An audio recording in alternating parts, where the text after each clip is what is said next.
the opportunity to play around with different forms of attack throughout the course of that game, particularly in the latter stages. And while Mohamed Salah's numbers have dropped off, both of you are saying this isn't a cause for concern. But it's how that mix is going to work when they add in another big signing in Alex Isak. Well, I think Isak's going to start more of the games as a striker than Ekitike because he's more rounded. I mean, Ekitike's done great and he's a younger player who's learning. He can play different positions. So Isak's bright in terms of his link-up, so I think that'll help one or two of the others around him as well. But it's just so nice for the manager to have all these options. They're probably going to play over 60 games this season, hopefully. And we know with 5 subs now that it's not just about who starts. We're talking about 60 minutes, 70 minutes, throwing on Ekitike and Gakpo, or throwing on Chiesa and Wirtz, whoever it may be. But I think when Isak gets fit, it would be naive to think he's not going to start in that position and everyone else around him will play off him. And maybe those late changes are what have led to so many late goals for Liverpool. Yeah. Arne Slot said in January last season, what I'd really like us to do in the second half of the season is score more late goals. I'm fairly sure he didn't mean to set that out as a blueprint for the rest of this season.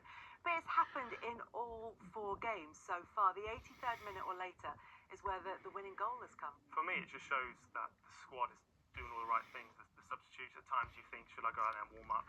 Should I be ready? But they are ready and they're ready to make an impact. Because you see at times with players that really struggling to put the shin pads on and not ready, they're always ready to make a difference.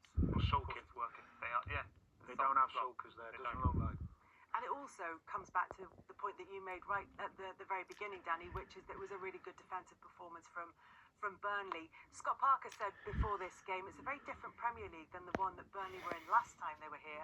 Is it also a very different Burnley from the last one that was here? Oh, completely different than what Vincent Kompany's Burnley was trying to do. I still think at times Burnley are going to have to be a bit braver and they'll pick their games to do that. Second half at Man U, they had a really good spell where they played some good stuff. So he'll take the positive. They've had a hell of a start, by the way. You know, I think they've played Tottenham away, they've got Liverpool at home, Man United. That's a hell of a start for him. And lost by late penalties in the last 2 games against Manchester United. Yeah, which have been avoidable, which they'll be sitting there tonight, probably some of them watching this thinking, well, you know, we had a great opportunity to get a scalp today.